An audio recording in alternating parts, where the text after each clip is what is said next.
I visited Israel several times during a period in which suicide bombings in buses were relatively common, though of course quite rare in absolute terms.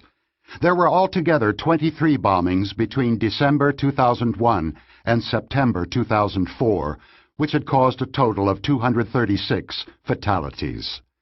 The number of daily bus riders in Israel was approximately 1.3 million at that time. For any traveler, the risks were tiny, but that was not how the public felt about it. People avoided buses as much as they could, and many travelers spent their time on the bus anxiously scanning their neighbors for packages or bulky clothes that might hide a bomb. I did not have much occasion to travel on buses, as I was driving a rented car, but I was chagrined to discover that my behavior was also affected. I found that I did not like to stop next to a bus at a red light, and I drove away more quickly than usual when the light changed. I was ashamed of myself, because of course I knew better. I knew that the risk was truly negligible, and that any effect at all on my actions would assign an inordinately high decision weight to a minuscule probability. In fact, I was more likely to be injured in a driving accident than by stopping near a bus. But my avoidance of buses was not motivated by a rational concern for survival. What drove me was the experience of the moment. Being next to a bus made me think of bombs, and these thoughts were unpleasant. I was avoiding buses because I wanted to think of something else.